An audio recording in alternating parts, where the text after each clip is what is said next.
Run RX. So back with you today to talk about the running action of pulling your foot up. So our first discussion was about foot strike and how your foot strike can affect running injuries, and how foot strike is still such a common term. And so really the correction for the foot strike is to practice and work on the one movement, the action you need to do for your run. And you know, one of the things that I hear a lot, and I know it's a conversation, is that there's not one way to run. Like, everybody has their own way to run. Running is natural. And all of those things, by the way, are true.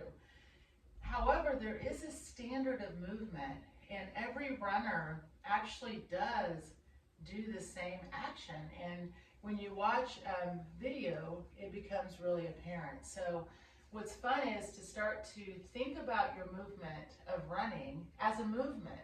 And a lot of us don't think of running as a movement. Like, if someone just said to you, hey, let's go for a run, right? What do you think about? You think about well, how many miles are we gonna run? Well, how fast are we gonna run? Where are we gonna run? What's the weather gonna be like? All of these factors that you think about for your run, and generally we don't think about our movement. So then when we do have an injury, the first thing we do, of course, well, most of us, is buy shoes, right? And that usually feels good. And actually, sometimes it is the problem, by the way. But in general, if I buy a shoe and I still have the pain, or I start stretching, or I start doing some strength exercises, and I keep getting that same recurring pain, a lot of times it's just your movement. You're doing more generally you're doing more movement than you actually need. So today I want to talk about pulling and why the word is used. And so first of all, there's 3 elements of the gait cycle, and we are talking about what happens when you're on the ground. And there's 2 phases of running: the ground phase and the flight phase. And the flight phase is like all the pictures that you see in magazines. You know, that's where the runner is in flight and their legs are separated and their hair is flying and all of those really cool things are happening.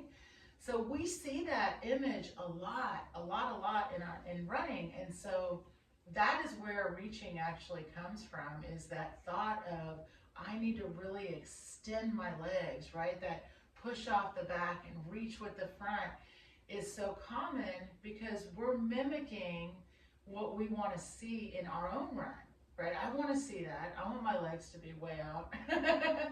And the challenge is that is actually a byproduct. What happens in flight is a direct response to what happens on the ground. And what happens on the ground is really the only time you have control. So what does that mean? What it means is what you do on the ground is going to directly affect what happens in flight.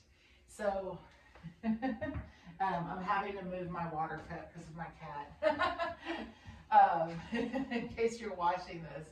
All right, so one of the first things I want to talk about is when we first start running, you know, the shoes. Like, we go buy, you know, to be a runner, what do I need to do? I need to go buy a pair of shoes, right? And then when you go to the shoe store, they might have you run, and then they will say to you things like, you pronate or supinate, so you need to buy these motion controlled shoes, or you're just going to buy shoes that have like cushion to protect you. But one of the things that's just very widely known, studies show this over and over, that the cushion in the shoe protects you while you run, in the sense that you're not feeling so much impact. However, the body still gets the same impact.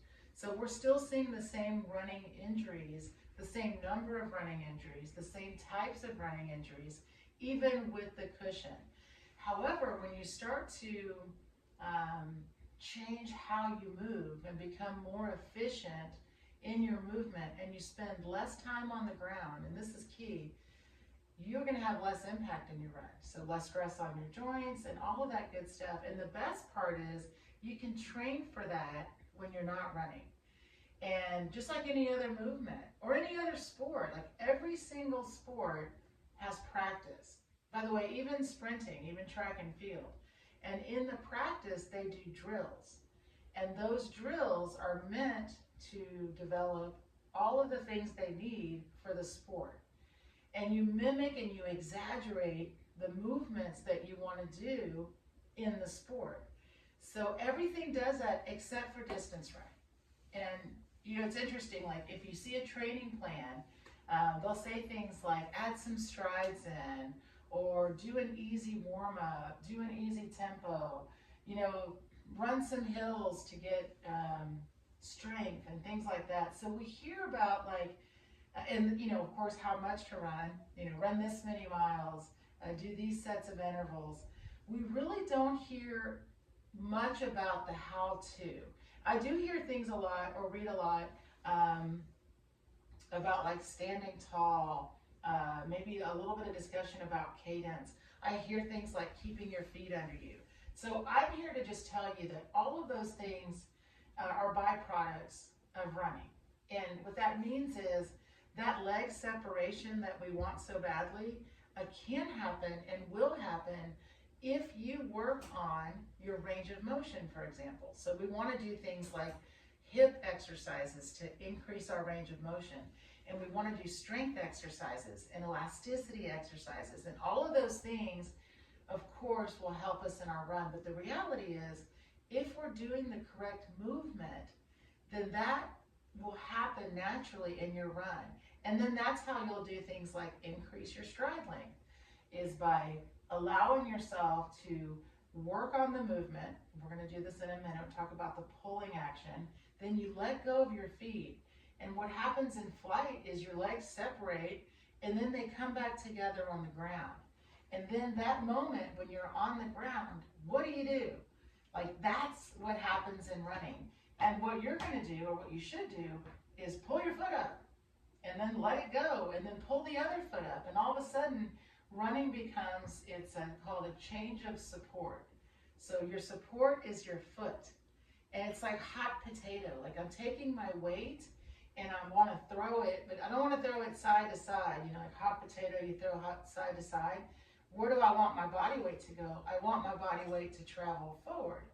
So a big part of running is learning that if you take your body weight and you lift it, it travels forward. And then your job is to hold the lift, that's a holding, and then your action is to pull the foot. And all of a sudden, you have a to-do. And I'm telling you, as a to-doer, it really helps in your run to have an understanding of what it is I should be doing in running. And this is important. I see things all the time like breathing in running. Yes, please breathe. And they're telling you, you know, like how to breathe. And I'm like, well, first let's work on running and what happens with breath and breathing. Because by the way, running is a cardio exercise, right? So my heart rate's going to go up, my breathing rate's going to go up, as well as my cadence, my foot pulling off the ground, everything's going to go up. If I practice those things when I'm not running, then I'll be prepared for it in my run. But I want just you to understand that all of those things are great. Breathing exercise is fantastic. All of those things. However, first let's work on what is running. Like, what am I supposed to be doing? Why is it such a struggle, right? Or why am I getting injured all the time? And for some people, like, I've always, for my whole career, guys, I've worked with my main population is people that are newer to running, and they love it, that they want to run. They want to run marathons. They want to run anything, 5Ks, 10Ks. They want to get to Boston. And mainly older runners, 30s and up for sure. And a lot of times I think it's because that's when those endurance events start to get a little more exciting. But I've worked with all ages. I've worked with kids, worked with teens. I've worked with really senior adults, 80s and up. And I'm here to tell you that every single one of them improved simply by getting more efficient in their movement of running. And also being accepting that there is a movement that you use in running. Because this is still, by the way, not talked about. A lot of people, when I talk to runners, when I talk to coaches, when I talk to other people, it's very, still very prevalent, like there isn't a way of running. and people should just move. And then the more they run, the better they'll get at running. And to some extent, by the way, that's true, because the more you do something, you absolutely get more efficient in it. However, again, I'm talking to you, if you keep getting, say, a recurring shin splint or plantar pain or hip pain, and these are the people I'm talking to all the time, or you're plateaued, you know, you want to run a little bit faster, you want to run a little bit longer. It's really just talking about, again, efficiency of movement. So let's just get into it. What is it? What is pulling? First of all, and I'm going to stand up, so I'm hoping it doesn't chop my head off. So we'll see. I'm going to stand back here. Okay, so the action of pulling itself and why the word came about, right? So let's just first say, what is the opposite of pull is push. Most people are actually taught in running to push off the back leg, and pushing is like pressing. So you're actually applying body weight in a push and pressing down. So the opposite of that is, and also notice my knee extended. So pushing, the knee extends, I'm applying weight into the ground, and my body actually travels upwards. When I push, the body actually goes up. So in running, what ends up happening is that's inefficient because I only want to go forward. So the opposite of pushing is called pulling. And so pulling, the knee is bent and the back foot pulls up, unweighted. And this is really cool because, by the way, when I first got into this, I had no understanding of this at all.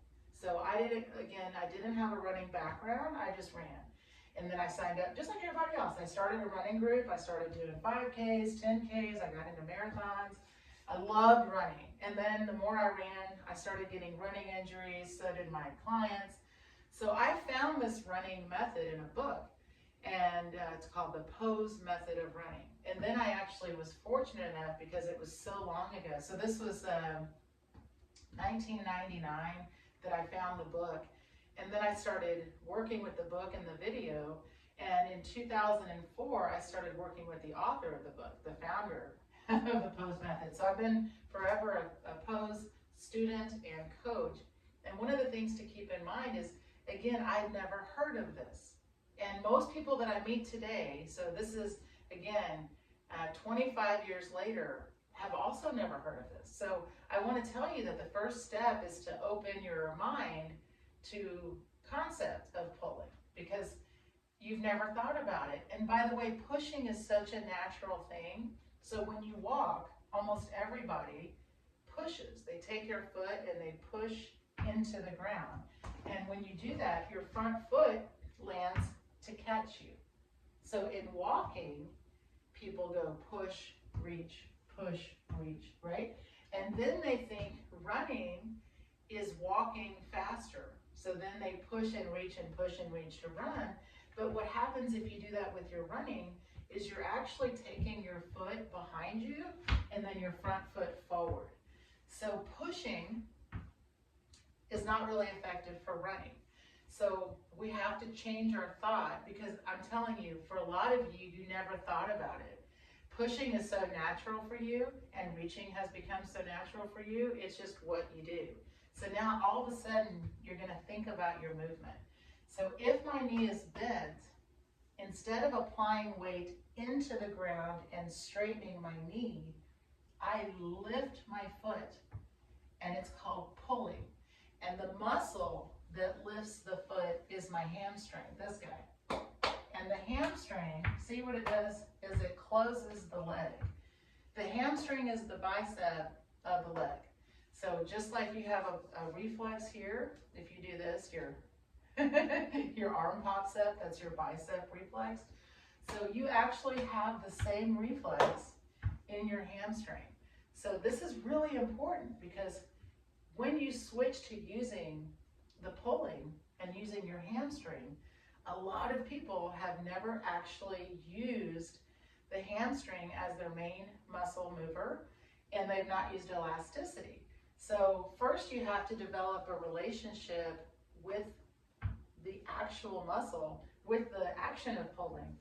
So in the beginning, you're practicing a movement you've never thought about and you've never heard of.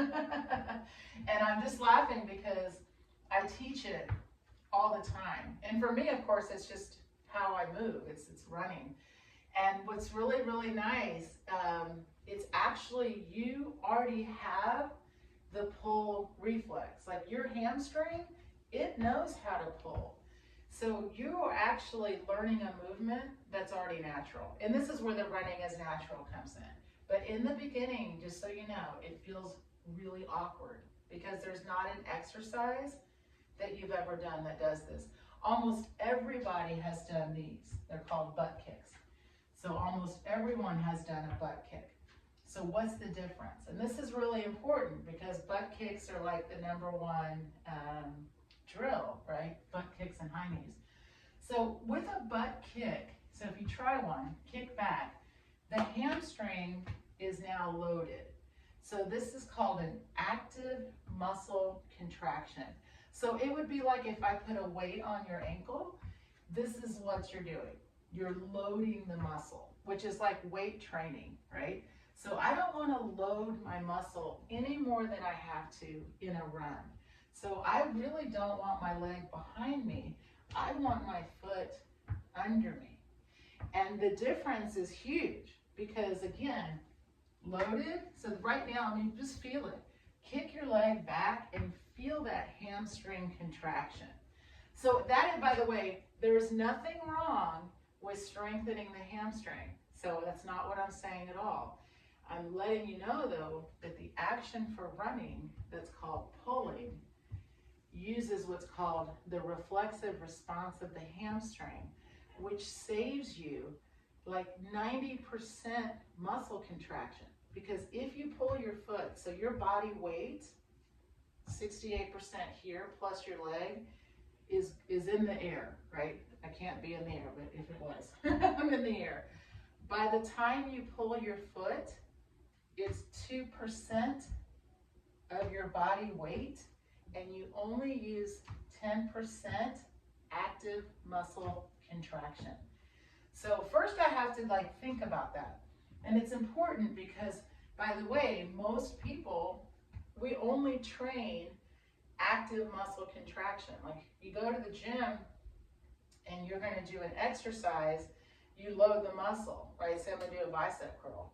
It's a loaded, controlled, active muscle contraction. We want the opposite for running. So it's a mindset change as well, because what happens in place is you get to control it. So this is the fun part to me, is learning, okay, this is pulling. So I do things like catch the ankle, tap, right? There's things that you can do to make sure you're doing the movement correctly. I have a whole series on this, by the way. And you practice in place because you want to develop the sensation of it. But what's really neat, and this is really cool, your hamstring itself decides the height of the pull for running. And what does that mean? In place, you're controlling the muscle. So you're feeling my hamstring is pulling my foot up. But in the run itself, this is really neat. You pull your foot up from the ground, your body's traveling, and what happens is, so I'm gonna stand here. So I'm gonna fall forward. I pull, look at how high the foot pulled. I didn't do that. I simply pulled my foot up from the ground.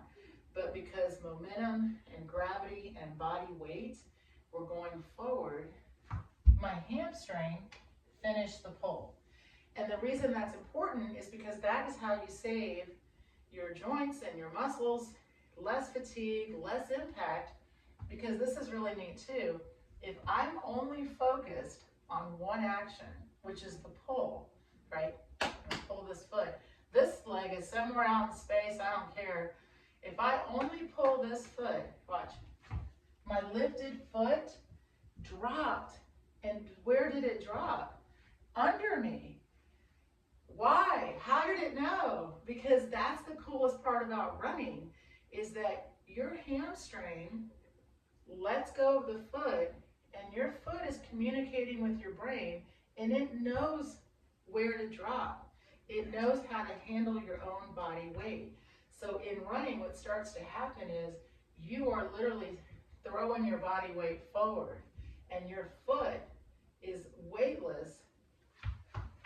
It's keeping up with your body weight, right? So it's a neat, really neat.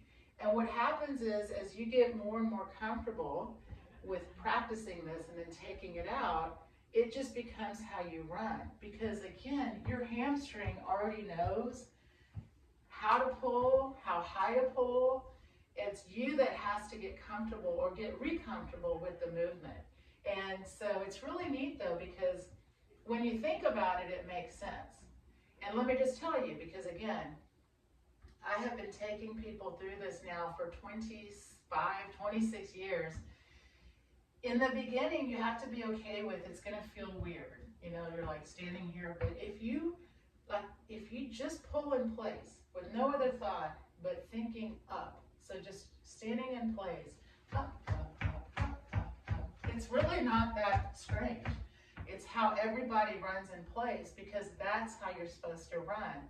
What starts to challenge people is traveling. And in the beginning, you can't help it. You're like, I'm not going anywhere. I'm just pulling my feet.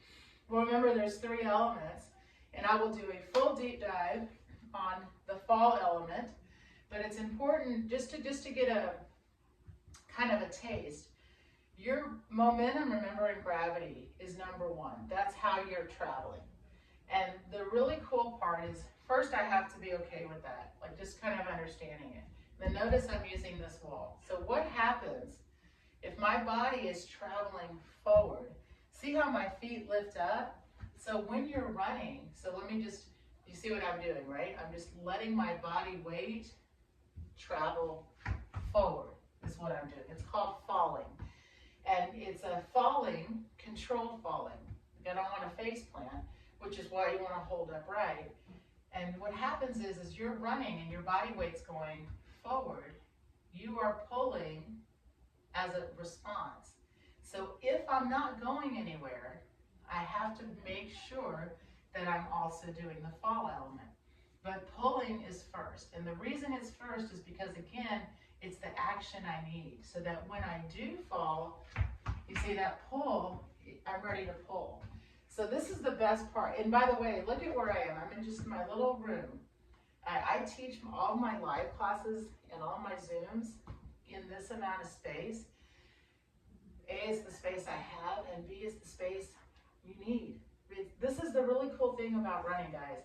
You have to go out and run. Like, obviously, go out and run, or run on a treadmill, or wherever it is you run. But learning the running doesn't require a lot of space. It actually really just requires more thought with the intent of movement. So this is like when I teach people or I take people through, I have this immersion, and I take just one, you just do one practice a day. Because again, you're basically, learning a new movement pattern just takes repetition and consistency. And first though, I have to understand why I'm doing what I'm doing, right? And the best part is I never worry about what did I used to do. Who cares?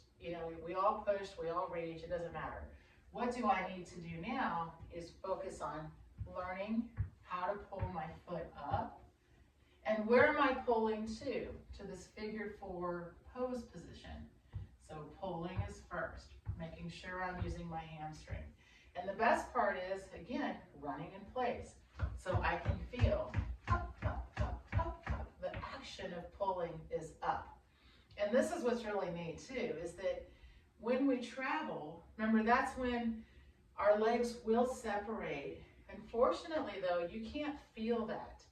We cannot feel the legs separate. We can only feel the ground. That's all you can feel.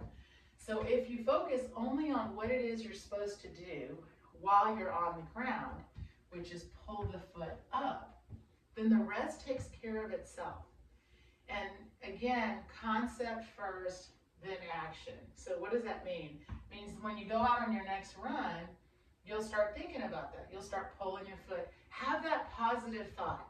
You know, in running, there's a lot going on. Running itself is challenging. So the more I can clear my mind, I have one thought. I want to hold my body up. I want to pull my foot up. And I want to breathe.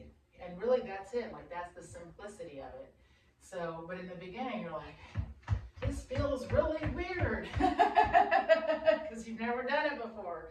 So just keep in mind that, like, what I really encourage is to first just think about it.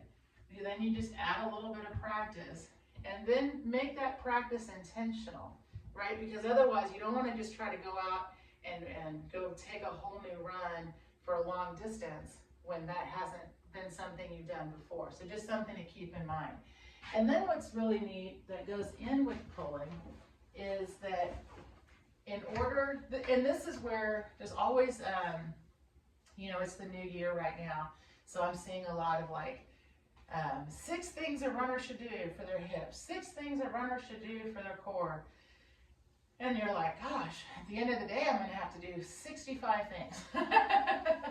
So I just want to stress, though, that it is important to do things like single leg exercises, hamstring exercises, the hip strength, you know, all the things that are out there. And we have, by the way, a really neat little starter program, and it's free on the website, runrx.fit. And it's very basic, because it can get really overwhelming. Like, what, you know, which stretch should I do? What do I do? It's already enough. So I really just take it down to just really simple basics. And the important thing, though, is just to first recognize, let me also work on my running action, on that pulling action. And like I said, if you think about it first, it does make sense. And if I'm pulling one foot up, I mean, it's just gravity. If I'm pulling one foot up, the other one's coming down. If I only focus on the one foot, it's again like that hot potato, then the other foot's gonna be there. It's always gonna be there. Your foot will always be on the ground. What's your response?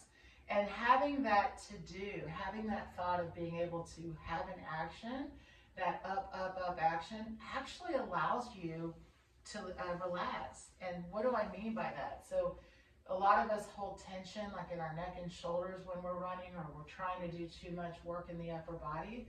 When you start learning that your action is pulling, you just want to hold your upper body lifted, let your arms relax by your side. They'll swing. You don't have to do the swinging. They'll swing on their own. You keep your focus here. Then all of a sudden, when you're running, you know, maybe some of that neck tension you used to have starts to go away a little bit. Maybe I don't feel my upper back or my lower back so much. And the exercises that you do have an intent. So now it makes sense of why I'm doing this hamstring exercise or these glute bridges, things like that. Because, you know, even me, like I'm sitting on this ball, and I work a lot on getting my ankle behind my knee, because that's where I would like my foot to be in my run. And it's really, so then there's a reason to work on my ankle mobility, things like that. And it's nice to have feedback, right? And then what's the feedback? Well, the feedback is when I go running, I feel my feet feel lighter, my pulse feel quicker, my upper body feels more lifted. I'm feeling more efficient in my run. I'm not feeling all those twinges I used to feel. And it happens over time, but it's really, it's again, having like I said, having a to-do, you have an action. I'm gonna pull my foot up from the ground, and it makes sense, right? If I'm lifting myself off the ground, that's less impact. And if I let go of landing, that's the hardest part, by the way, letting go of landing. Like, people get very comfortable with that thought of pulling, and which is great. And again, like I said, I see this, I'm always meeting new people, which is fantastic, and taking them through the journey. And I have people that I've worked with for years and years that are still just fine-tuning at this point. It's their natural run, but you know, they're always progressing. And it's amazing that you don't realize when you run or when you walk how much you're connected to wanting to feel the ground. And letting go of that is a challenge. So it's a neat part of your journey, though, and it's how you'll get that fun, you know, separation of your legs, because since we can't feel it, we have to just know it's going to happen. So what starts to happen is you get more comfortable with the pulling action, and then what starts to happen in your run is, because you're more comfortable pulling, you're letting go of reaching, you're letting go of landing, and all of a sudden, if you look at your data, your cadence has gone up, your stride length has gone up, your pace maybe has gone up, your ability to go longer has gone up. All of these things happen as byproducts because the things you're working on for your run are showing up in your run. And so today we talked about pulling. So again, having that understanding that when I run, there's actually an action I'm supposed to do, and it's up. Just that thought of up, up, up, up, up. And then I'm going to do another deep dive, of course. I'm just going to keep going element by element because that makes more sense to work on one thing at a time and not overload yourself. But something to keep in mind is what we'll go into next is elasticity, because what used to happen when I first would teach people pulling is, one, like I said, a lot of us we're not running with our hamstrings. And when I first started, I wasn't. I was using my hip flexors, I was a reacher, I was a both. I pushed and I reached. And an interesting conversation is the muscles. And because every single muscle is working when you run, like a symphony. All your muscles, 600 plus muscles, are all working when you run. What I want you to understand is you only have to actively control one, and that's that pull, and it's the hamstring. And again, and it's very slight. I only have to pull my foot up from the ground. The hamstring determines the height of the pull. That's based on how fast I'm running, how far I'm running. All of those things come in. First, I have to kind of think it, but it's amazing when you start to realize, like, so then you can actually, what's the quad doing when I run? So if I'm pulling my foot with my hamstring, when this foot drops down, all of these muscles are working. They're holding your body weight on one leg. You know, it's a very short time, but think about that. If these muscles are having to do that much work, which is a lot of work, and your glutes, all of your hip, everything is working to hold you, then think about how nice it is for the hip not to have to do more work by taking this leg and bringing it forward. See what I mean? If this leg is already having to work. My quad's on, everything's on, and then having to also do this. Can you imagine? That's where those IT band pains come in, low back pain, hip pain, outside of the knee. You're just asking the muscles to do more work than they are really needing to do. And that was a really hard thing for me to let go of, guys, that we have to let our muscles work on their own. So I don't need to pump my arms. My arms will actually pump because my legs are moving. So my arms are balancing my legs. So then I just have to hold them and allow. See, if I hold my feet, see, the arms will swing. So allowing muscles to work on their own, again, really strange concepts because we're used to like actively controlling.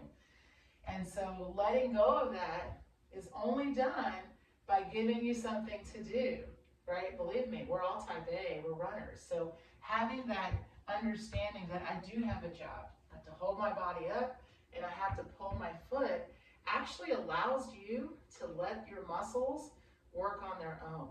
And that's a really neat thing because, again, less stress, less impact. And our body's way smarter than us. Like, it knows how much tension it needs to hold your body weight. It holds your body weight all day long, right?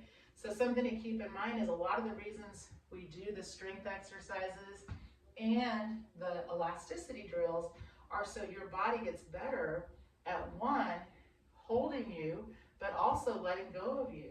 So like quick pull drills, you know, and again, these are all done in every other sport that has running in it, including track and field. So it's just in the beginning, it's an interesting new addition for you. One, I've never heard of pulling. Second, I've never used my hamstring this way. So by the way, in my plan that I have on the site, I teach the pulling, of course, and I give you hamstring exercises because in 100%, I want you to have strong hips and hamstrings and core, just full body, and be more comfortable in your running movement. So, you know, the first step again is just to kind of be okay with the thought of, oh, there is a running movement, which by the way, for me, was nice. Like, I like having a cue. You know, I like having something to give my clients and also something for myself when I'm running, right? To be able to have a way of knowing I'm holding myself, knowing I'm doing the correct movement. You know, it's like teaching anything else, any other movement. So once you start to think about your run that way, and by the way, it's then when you are doing, like I said, your extra strength exercises, your drills, you always retest it into your run. And then it has, there's intent in your movement, and then you feel the benefits in your run. When I first started coaching, let me just go back to this. I know I started this earlier. The biggest complaint that we used to get was people would tell me their calves were really sore. And the reason is because of your relationship with the ground. So what does that mean? It means that when I'm first learning something new, right, my patterns that I was doing before are still very strong. So I said this before, it was called looking for the ground. So for most of you, when you walk, you put weight into the ground and then your other foot reaches forward. And this is called looking for the ground. Once it feels the ground, then and only then are you willing to let go of that back foot. So that's how almost every one of you walks. And I just say you because I have worked for 25 years on pulling my foot up from the ground. So that is my natural movement. So, but understand that and be okay with it. So if you are always in a state of, there's the ground, I know it's there, okay, now I'm gonna let my other foot pick up, then when you run, you're doing the same thing. You want to feel the ground. So this is again why pushing and reaching is so prevalent, because the push, you're really feeling the ground because you're pushing, and then you feel the ground, and then you feel the ground again, okay? So that's a lot of load. So then you start listening to me, and I'm like, pull your foot up, pull your foot up, pull your foot up. And notice I say nothing about putting it back down, because I don't want you to. I want you to let that happen. And when you run in place, your whole foot is touching the ground. When you stand up, your whole foot is touching the ground. When you run, that needs to be allowed to happen as well, and that's really important. So when you just run in place, and again, if you're just listening, do this when you get home. If you're home and you're listening, stand up. And when you stand, you should be able to wiggle your toes. See, you can wiggle your toes. You can lift your heels up and down. Where's your body weight? Your body weight is on the ball of your foot, but your foot itself is really relaxed. You're not tensing your calves, you're not lifting your heels, you're just on your feet. So if I were to ask you right now to do, say, a jumping jack, no arms, just the feet. Almost every one of you would just naturally do your jumping jack with your body weight on the ball of the foot and have no thought of landing. Everybody would just go naturally out, in, because that's what a jumping jack is, right? And think about this. Where was your body weight? It's on the ball of your foot. It's the same exact place it is when you run. So the challenge that I have for you, because again, if you're feeling it in your calves, it's because you're pulling your foot up, and then you also want to feel the ground. So then you're running like this. Pull, but after you feel the ground. So it's like you're wearing a high heel. So you'll go reach, reach, reach. So you're pulling, but it's pulling after you already put the foot down. So here's something that really helps with that. Again, I use a lot of imagery when I first started learning. Pretend like there's a metal rod between your ankles, and your feet are like a piston. They can only travel up That's it. That's all you got. You cannot let the legs separate. So you have to run like this. You have to start that way because the legs will separate, I promise, once you learn how to only pull your foot. And when you practice that way, again, I wouldn't go run a 5K like that. Just practice. Like look at the space I'm in. I'm telling you, practice like 10 pulls. And this is in the practice, if you get that download. You have to first just learn what that movement is. So if I've never done this before, I've never practiced pulling ever, and I go out tomorrow and I'm like, I'm gonna go run 5 miles pulling, yeah, your calves are probably gonna be sore. So I encourage you to use this practice, like practice for 5 minutes, you know, and do a few pulls and feel it. And then when you run, you have the thought of up, up, up, right? Start to lift up. But if you think I'm going to just do this exact movement for the whole time I run, you won't be running, you'll just be doing a drill.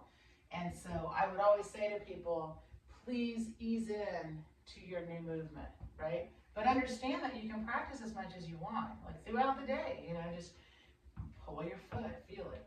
Up, up, up, up, up, up, up, up, up, up.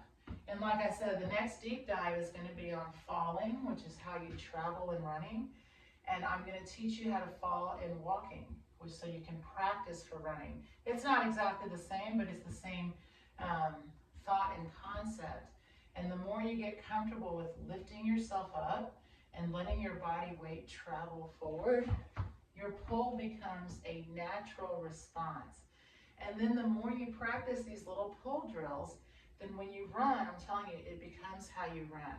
If you do go out and you take it out for a run and your calves do get tired, that's okay. Just roll them out, stretch them, you know, add in foot exercises.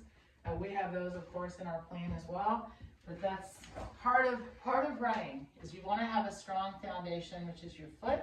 So foot exercises, hip exercises, full body weight exercises are the way to get started. And of course, work on things like your mobility, your range of motion.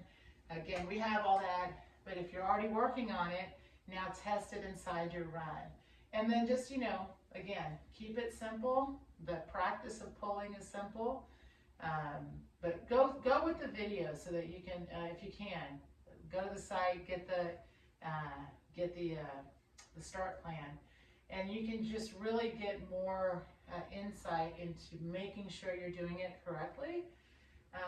Same thing if you come into our RunnerX community, if you want to do coaching, I actually watch you, and I don't just do gait analysis. This is important. Not only do I watch you run, which is important, I watch your drills because I want to see your movement and your movement patterns. And with those movement pattern check-ins is also when I give you things like skill exercise, strength exercise. This is when, you know, people talk about being different in their running. We all need to pull. We all need to hold our bodies in line. But then everyone has different issues and limitations of why they're struggling either to get in the right position or to be able to use the hamstring correctly. So that is where the extra coaching does come in. But in general, guys, keep it simple. Do the practice by itself. And then when you go run, just go run, but start having that thought of lifting up and pulling. And then I'll look forward to talking about falling in our next deep dive. Thanks and have a great run.